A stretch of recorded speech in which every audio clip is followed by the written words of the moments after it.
we decide to let it go is vet your calendar first before it goes on to the calendar. Who keeps a calendar or a schedule or anything like that? I don't care if it's electronic or if it's in paper form.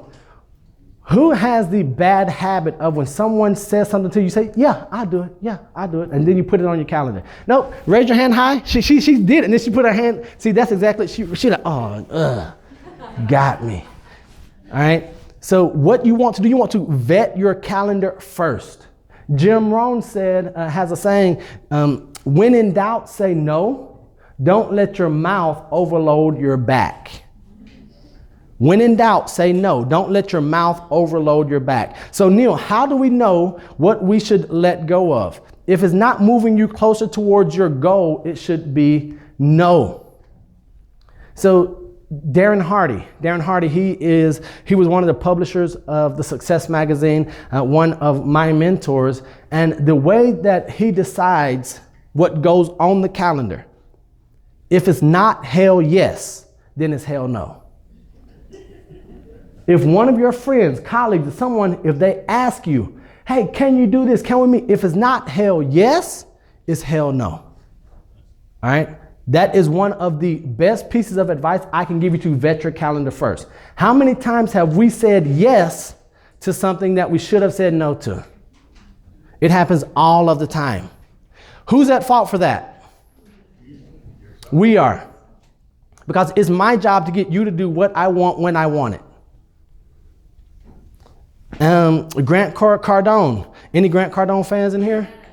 Sell or be sold. We're always selling or we're always buying. Right? So if it's not hell yes, it's what? So some of you guys feel good. You guys are like, yeah, I got to say hell no today. Right? If it's not hell yes, then it is hell no. This also means that we're out of control. We want our kids. We want our friends. We want everyone else. We tell them, control yourselves. Control yourselves. But what do? We're out of control because we're weak and we're busy. Tough to hear. Say, ouch. Ouch. Who here before right now would consider themselves a person that was in control? I usually consider myself a person that's in control until I look at my calendar and I look at my life and I see that I'm doing everything else and I'm out of control, running around like a chicken with his head cut off. So we want to let it go. We want to say no. So how do you get to your production level, productivity level? And I do want to remind you guys, we are not talking about real estate production because real estate is just a microcosm of your life. Would you guys agree? Because real estate is what we do. It is not who we. Do you guys believe that? Yes. If you don't believe that, come see me afterwards. I'll give you a hug and I'll tell you that you're important. Or you guys can go to Joe. I don't see why you would choose Joe over me. Personally, that's just my opinion.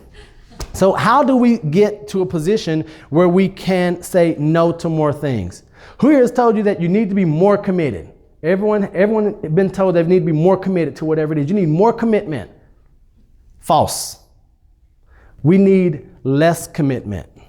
And this goes back to what Rohn said. Don't let your mouth overload your back. We need to be committed to the right things, but take less commitments.